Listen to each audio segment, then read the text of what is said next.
30 காந்தி நினைவு நாள் அன்று மத நல்லிணக்க உறுதிமொழி ஏற்போம் என்று முதலமைச்சர் ஸ்டாலின் தெரிவித்திருக்கிறார். விவரங்களை செய்தியாளர் ரமேஷ் வழங்கி கேட்கலாம். ரமேஷ் வணக்கம். முதலமைச்சர் ஸ்டாலின் அறிவிப்பு குறித்த மேலும் விவரங்கள் என்ன? வணக்கம். காந்தியால் இந்த நாட்டுக்கு சுதந்திரம் கிடைக்கவில்லை என்று தமிழ்நாடு ஆளுநர் RN ரவி சொல்லி இருப்பது வன்மம் கலந்த நோக்கம் என்று முதலமைச்சர் திரு மு.க. ஸ்டாலின் கருத்து தெரிவித்திருக்கிறார். அதாவது ஜனவரி 30ஆம் தேதி காந்தியின் நினைவு நாள். அன்றைய தினம் மத நல்லிணக்க உறுதிமொழி ஏற்க வேண்டும் என்று திமுக தலைவரும் முதலமைச்சருமான திரு மு.க. ஸ்டாலின் அறிக்கை ஒன்றை வெளியிட்டிருக்கிறார். அந்த அறிக்கையில் தான் பல்வேறு விஷயங்களை குறிப்பிட்டிருக்கிறார். அதாவது என் மதத்தின்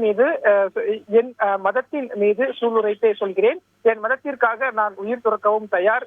ஆனால் அது என்னுடைய சொந்த விவகாரம் என்று சொன்னவர் காந்தியடிகள் என்று முதலமைச்சர் ஸ்டாலின் அந்த அறிக்கையில் குறிப்பிட்டிருக்கிறார். அதே போல தேச தந்தை என்று போற்றப்படும் காந்தியடிகளை பொய்களாலும் அவதூறுகளாலும் கொச்சைப்படுத்தும் காலமாக மாற்றிக் கொண்டிருக்கிறார்கள் சிலர் என்றும் அந்த அறிக்கையில் குறிப்பிட்டிருக்கிறார்.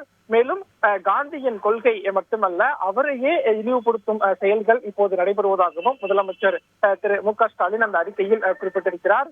காந்தியை இழிவுபடுத்தும் நோக்கத்தோடு சொல்லப்படக்கூடிய கருத்துக்கள் நிச்சயம் அதை தடுத்தாக வேண்டும் என்றும் சொல்லியிருக்கக்கூடிய முதலமைச்சர் திரு மு.க. ஸ்டாலின் மத நல்லிணக்கத்தின் அடையாளமாக திகழ்ந்த காந்தியினுடைய காந்தி கொல்லப்பட்ட நாளான ஜனவரி 30ஆம் நாளன்று நாடு முழுவதுமே மத நல்லிணக்க நாளாக கடைபிடிக்க வேண்டியது நம் அனைவரின் கடமையாகும் என்று தெரிவித்திருக்கக்கூடிய முதலமைச்சர் திரு மு.க. ஸ்டாலின் மதசார்பற்ற ஜனநாயகத்தின் சக்திகள் இதில் கவனம் செலுத்தியாக வேண்டும் என்றும், அதிலும் குறிப்பாக தமிழ்நாட்டிற்கு இந்த கடமை அதிகம் இருக்கிறது. எனவே ஜனவரி 30ஆம் நாளன்று மத நல்லிணக்க உறுதிமொழியை அனைவரும் எடுத்துக்கொள்ள வேண்டும் என்றும் முதலமைச்சர் திரு மு.க. ஸ்டாலின் அந்த அறிக்கையில் குறிப்பிட்டிருக்கிறார். விவரங்களை வழங்கியதற்கு நன்றி ரமேஷ். செய்திகளை உடனுக்குடன் தெரிந்து கொள்ள உடனே சப்ஸ்கிரைப் பண்ணுங்க.